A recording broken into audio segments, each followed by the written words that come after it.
혹시 이런 경험 없으십니까?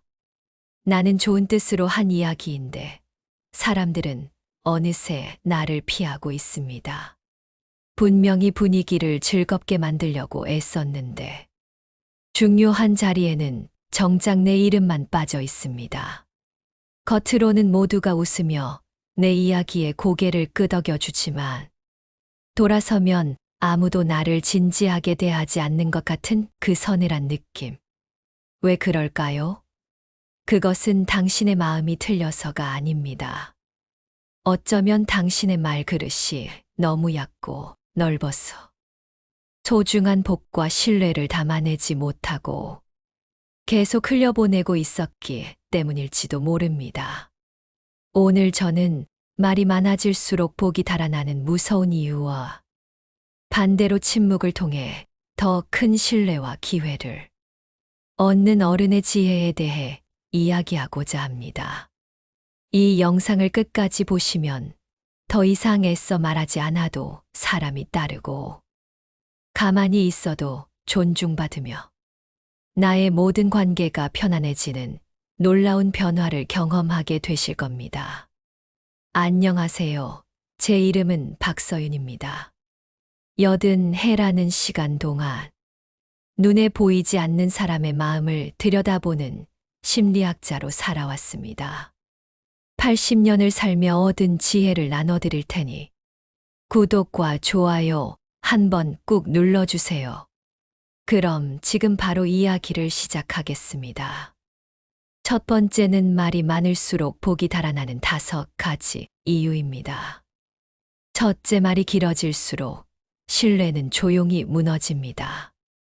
우리는 흔히 논리적으로 길게 설명하면 상대방이 더 잘 이해하고 믿어줄 것이라고 착각합니다. 하지만 인간의 마음은 그렇게 움직이지 않습니다. 미국의 프린스턴 대학교 연구팀은 아주 흥미로운 실험을 했습니다. 똑같은 내용을 가진 2개의 자기소개 영상을 사람들에게 보여주었습니다. 하나는 짧고 핵심만 간결하게 말했고, 다른 하나는 아주 상세하고 길게 풀어 설명했습니다. 결과는 어땠을까요? 놀랍게도 사람들은 간결하게 말한 사람을 훨씬 더 유능하고 신뢰할 수 있으며 매력적이라고 평가했습니다. 이것은 심리학에서 말하는 인지적 부하 이론으로 설명할 수 있습니다. 사람의 뇌가 한 번에 처리할 수 있는 정보의 양은 정해져 있습니다. 그런데 누군가 너무 길고 장황하게 말을 하며 듣는 사람의 뇌는 과부하가 걸려 내용 파악을 포기하고 대신 다른 생각을 하기 시작합니다. 저 사람, 왜 저렇게 말이 많지? 혹시 자신이 없어서 저러는 거 아닐까? 무언가 숨기는 게 있는 건 아닐까? 결국 말이 길어질수록 상대방은 당신의 말을 듣는 것이 아니라 당신의 의도를 의심하게 되는 것입니다. 얼마 전 중고차를 팔려고 했던 김영철 씨의 이야기입니다. 그는 자신의 정직함을 보여주기 위해 차의 아주 사소한 흠집 하나하나, 미세한 소리 하나하나까지 구매자에게 20분 넘게 설명했습니다. 그의 의도는 순수했지만 구매자는 오히려 불안해졌습니다. 이렇게까지 설명하는 걸 보니 뭔가 더 큰 문제가 숨겨져 있는 게 틀림없어. 결국 구매자는 그 차를 사지 않았습니다. 기억하세요. 진실은 많은 말을 필요로 하지 않습니다. 진짜 자신감 있는 사람은 말이 짧아도 그 한마디에 무게가 실려 있습니다. 말이 많아진다는 것은 그 안에 나도 모르는 불안과 방어적인 마음이 숨어 있다는 신호일 수 있습니다. 그리고 듣는 사람은 그것을 본능적으로 감지합니다. 둘째, 말을 많이 할수록 나의 약점이 드러납니다. 조용한 사람은 속을 알 수 없어 신비롭게 느껴집니다. 하지만 말이 많은 사람은 스스로 자신의 모든 것을 진열대 위에 올려놓는 것과 같습니다. 이야기하는 동안 자신의 가치관, 감정의 기보, 지식의 깊이와 얕음이 그대로 노출됩니다. 이것을 심리학에서는 자발적 정보 과잉 노출이라고 합니다. 보여주고 싶은 욕구가 강할수록 보여주지 말아야 할 나의 빈틈과 약점까지 스스로 드러내게 된다는 것입니다. 한 동네 아파트 분여회에서 재활용장 문제로 회의가 열렸습니다. 박순자 여사님은 평소처럼 열정적으로 자신의 의견을 쏟아냈습니다. 그 과정에서 자신의 생각뿐만 아니라 우리 영감도 성질이 급했어. 내가 사실 그런 건 잘 몰라서 와 같은 사적인 이야기와 부족한 정보까지 모두 드러내고 말았습니다. 반대편에 있던 사람들은 조용히 듣고만 있었습니다. 그리고 나중에 박 여사님이 드러낸 그 사소한 약점들을 근거로 조목조목 반박하여 결국 회의를 자신들에게 유리한 쪽으로 이끌었습니다. 박 여사님은 말을 많이 해서 속은 후련했을지 몰라도 결국 자신의 패를 모두 보여주어 싸움에서 지고 만 것입니다. 미국의 위대한 작가 마크 트웨이는 이런 뼈아픈 말을 남겼습니다. 입을 다물고 있으면 바보처럼 보일 뿐이지만 말을 시작하면 바보라는 것을 증명하게 된다. 말을 아낀다는 것은 나를 감추거나 비겁해지라는 뜻이 아닙니다.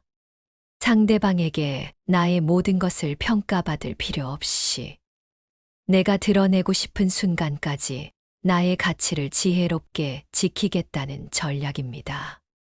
셋째, 말이 많아질수록 관계는 한쪽으로 기웁니다. 건강한 관계는 시소와 같습니다. 서로가 번갈아 오르내리며 균형을 맞출 때 비로소 즐겁고 안정적인 관계가 유지됩니다.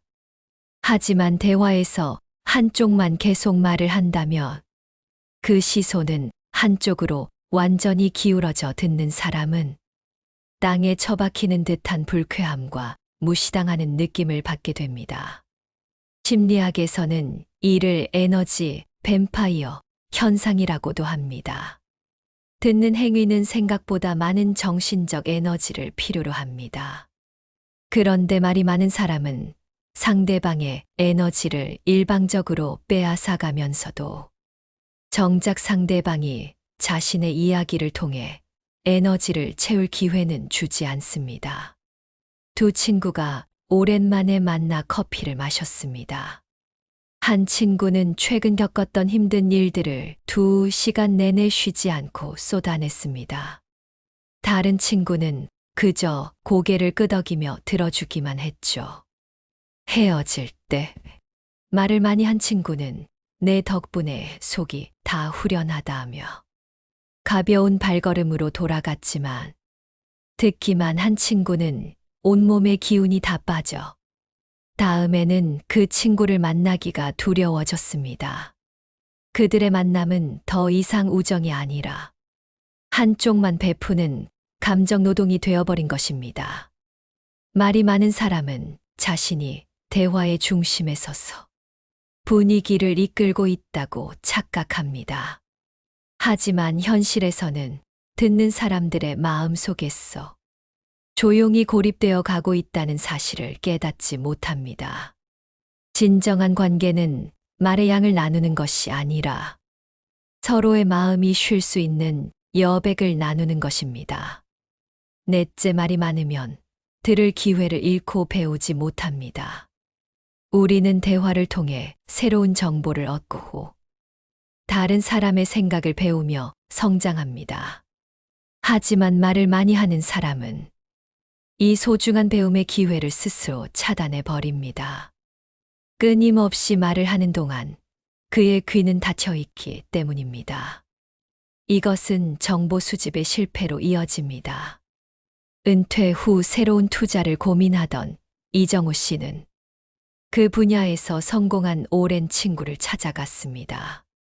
조언을 구하러 간 자리였지만 이정호 씨는 신이 나서 자신이 얼마나 많이 공부했는지, 얼마나 좋은 아이디어를 가지고 있는지를 1시간 내내 설명했습니다. 친구는 그저 조용히 듣고만 있었죠. 이정호 씨는 자신의 지식을 뽐내고 만족하며 돌아왔지만 정작 가장 중요한 것을 놓치고 말았습니다. 그 친구는 이정호 씨가 하려는 투자 방식에 치명적인 위험성을 알려주려 했지만 도무지 말을 꺼낼 틈을 찾지 못했던 것입니다.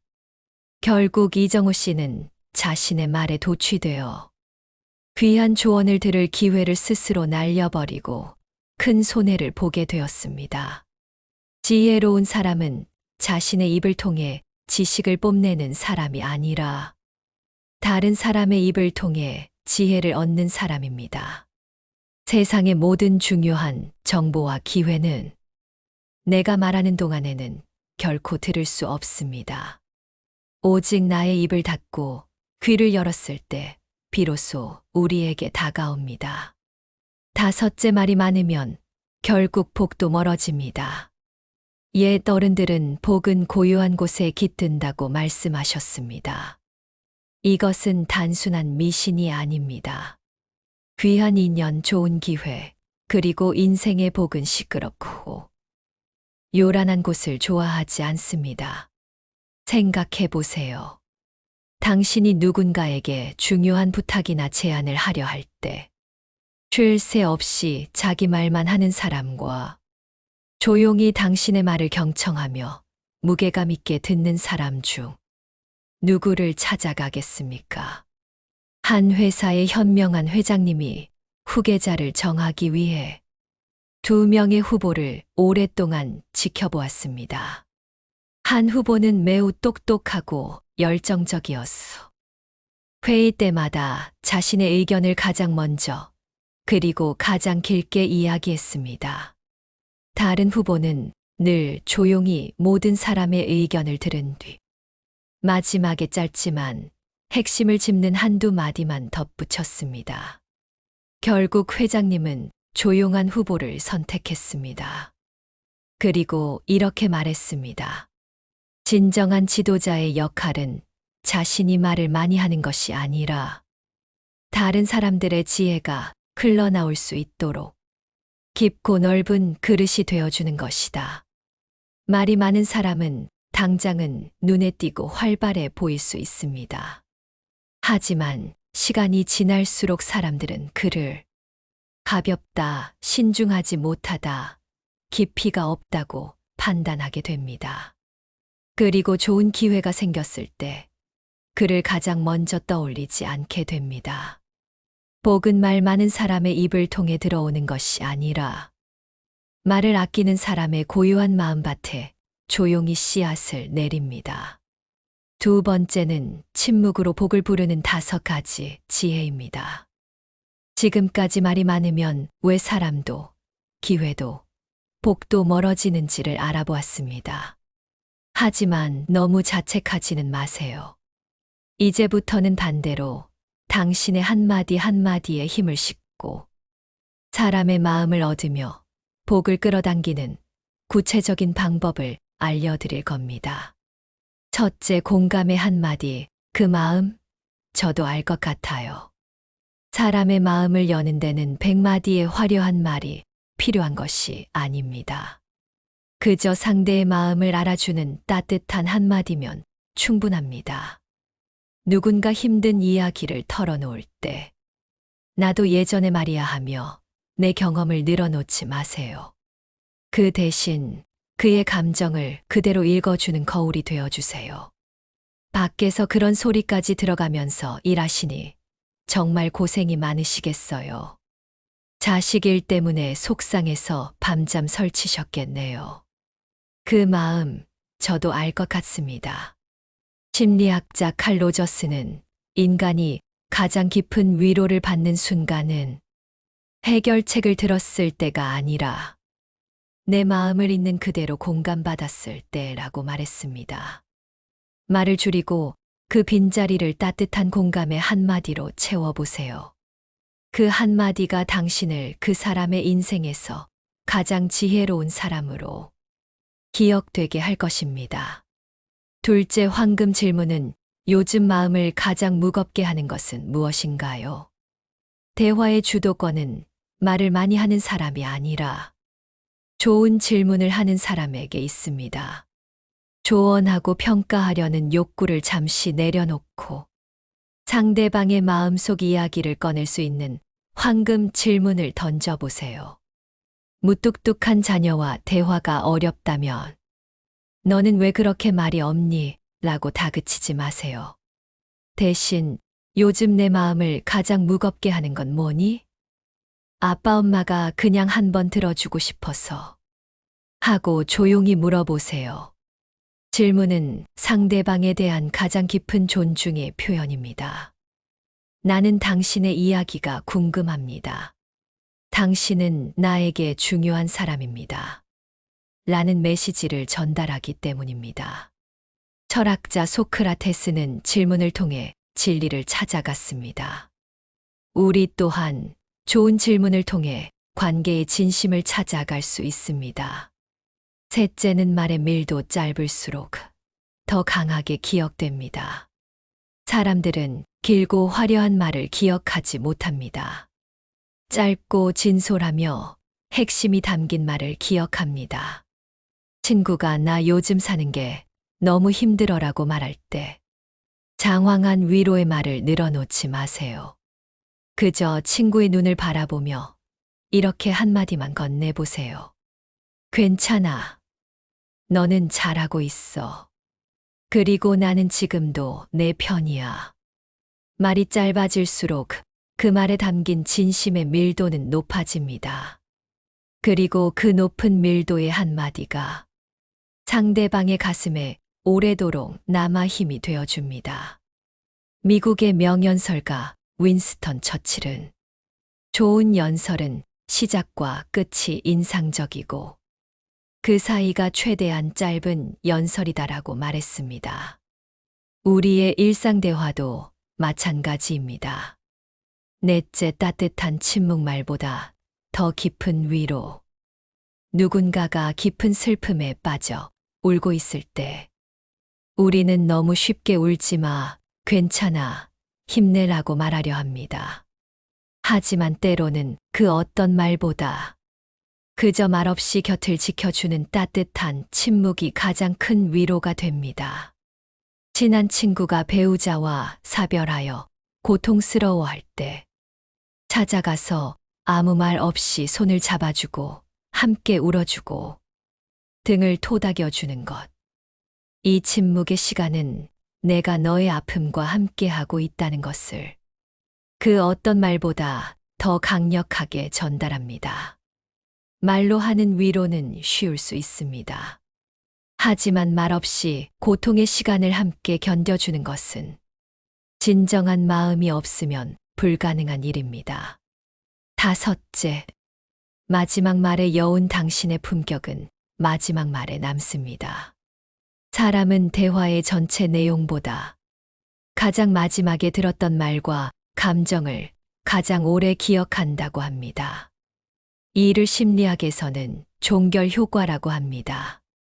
아무리 즐거운 대화를 나누었더라도 마지막에 어쨌든 나는 몰라. 내가 알아서 해라는 무책임한 말을 던지면 그 대화는 상처로 기억됩니다. 반대로 조금 서툰 대화였더라도 마무리가 따뜻하면 그 관계는 좋은 관계로 남게 됩니다. 헤어질 때 이렇게 말해보세요. 오늘 당신 덕분에 참 좋은 시간이었습니다. 이야기 들어주셔서 고맙습니다. 조심해서 들어가세요. 다음에 또 오늘처럼 좋은 이야기 나눌 수 있으면 좋겠습니다.